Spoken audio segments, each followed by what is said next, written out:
Live, local, late breaking. Channel 11 News starts with severe weather coverage. Good evening, I'm Robin Taylor. We've been seeing some miserable rainy weather for the past 2 days, but snow is in the forecast. Chief Meteorologist Stephen Cropper is tracking the changes. Stephen? Crash clues. What police found over a hillside near the scene of an accident involving a school bus could explain what happened. Officers say the driver who started it all tried to ditch his drugs, but the bus driver saw it all happen. Channel 11's Courtney Brennan talked to police in Westmoreland County about what they found. That was Courtney Brennan. A couple killed, their bodies found near their Butler County home. Today, the families of Kenneth and Celeste Abbott confronted the accused killer, their son, in court. Channel 11's Amy Marcinkowitz was there for what appears to be the final chapter in a case we've followed for 2 years. That was Amy Marcinkowitz reporting. A judge has named a special prosecutor to look into the Penn State sex abuse scandal. The prosecutor will examine whether secrecy rules were violated in relation to the grand jury that investigated Jerry Sandusky and 3 former Penn State administrators who are now facing criminal charges. The judge is trying to sort out a legal dispute involving a former Penn State lawyer. Attorneys for Graham Spanier, Tim Curley, and Gary Schultz say their clients' rights were violated because the Penn State attorney was there for grand jury testimony. Pittsburgh City Council is considering a bill that would transfer money from the police department to a city office. The move comes after an FBI raid at police headquarters. Agents took files from the special events office. Police Chief Nate Harper resigned last week amid allegations money from the office was mismanaged. City Council members say more eyes need to be on the money. The bill could give the city's personnel office direct oversight. The latest on a shooting spree in Blair County. The suspect's girlfriend will stand trial. Brenda Schultz is accused of illegally buying the gun used in the shooting near Geezytown in December. Police say Jeffrey Lee Michael killed 3 people before troopers killed him. Schultz's attorney tells the Altoona Mirror there's no connection between Schultz buying the pistol and Michael using the gun. A tearful plea in Washington today from the father of one of the Sandy Hook shooting victims. Today was the first hearing on the proposed ban on military-style assault weapons since the December 14th rampage in Newtown that left 20 children and 6 adults dead. The packed Senate hearing fell silent when a Newtown resident, Dr. William Begg, took to the microphone. He treated several Sandy Hook victims. Opponents like Senator Lindsey Graham say the ban's not necessary, that better enforcement of existing laws is. An outright ban isn't likely to pass the Senate, but some parts could. The Senate Judiciary Committee could vote on the proposed ban as early as Thursday. Today, the U.S. Supreme Court will consider whether to strike down a key part of the 1965 voting rights law. Justices heard an Alabama case challenging the civil rights legislation. It requires states with a history of discrimination at the polls to get federal permission to make election changes. Opponents believe the law is outdated. Supporters say cities and states are still trying to prevent minorities from voting. It could be months before the court decides. Pope Benedict XVI made his last public appearance at St. Peter's Square this morning. A crowd estimated at more than 150,000 strong crowded into the Vatican. The final blessing and general audience had to be moved outside to accommodate the crowd. The Pope acknowledged the gravity of his decision to step down. Early this morning, some dashed to find a place as close as possible to see the Pope.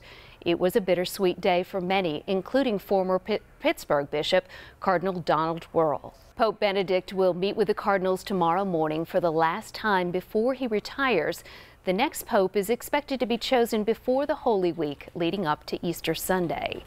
We'll bring you live coverage of the Pope's farewell tomorrow morning at 10:45 on Channel 11 and on WPXI.com. A mortgage mess. A man paid a loan, but his lending company is still foreclosing. The money's there, and I'm still getting foreclosed on. I did some digging and learned about a warning every homeowner should hear. Any parent knows sometimes a good car ride will calm a child down and put them to sleep. But police say what happened on a road in Collier Township was a dangerous drive. It involves a father, his 5-year-old, and a ride in the middle of the night. Channel 11's Kara Sapita has more. Kara Sapita tells us Graham's blood alcohol test results are not back yet. His preliminary hearing is scheduled for next month. Coming up, a disturbing new trend, more young women diagnosed with breast cancer. Coming up on PCNC, the reason they could have a worse prognosis. I bought this house legally. It's all registered in the pathology's office. The money's there, and I'm still getting foreclosed on. A local man facing a mortgage mess. The homeowner paid cold, hard cash for his house, but the lending company is still foreclosing. So he called Target 11 for help. I did some digging and discovered hundreds of similar complaints. This house belonged to Noel Norris's mother. She fell behind on her mortgage payments, so Noel decided to buy the home. Noel closed on the property on October 5th. 10 days later, Aquin Loan Servicing sent his money back, along with a foreclosure notice. You buy the house, you send them the money for the house, and they send it back to you. I mean, the money was wire transferred to their account, guaranteed funds. It's in there. My attorney did that. They turned around and sent me a check back. The payoff quote was $74,000. But now, Aquin is charging interest and penalties, as if the money was never paid. Kind of like if I go out and buy a car, and then the car dealership comes take the car back off me, and they keep my money. I mean, I really don't see how that's not considered theft. The Better Business Bureau has a problem with Aquin as well. The company has an F rating with more than 1,600 complaints. Most have to do with excessive fees and penalties. They're going to get complaints. Our concern and your concern as a consumer is that they respond and take care of their customers. Aquin is also being sued for allegedly violating consumer protection laws. I talked to a lawyer involved in one of those class action lawsuits on Skype. Are they having problems where they're making payments and those payments are not being credited? Yes, that's a frequent complaint that I receive. Eric Lexon says his clients are offered mortgage modifications that he calls unfair and deceptive. Virtually all of them have at least been threatened with foreclosure. For Noel, it's been frustrating, but a settlement has finally been reached, allowing him to stay in his home. He told me he couldn't afford to fight Aquin any longer. Yeah, the legal system's not free. Yeah, it might not be perfect, but it's not free, that's for sure.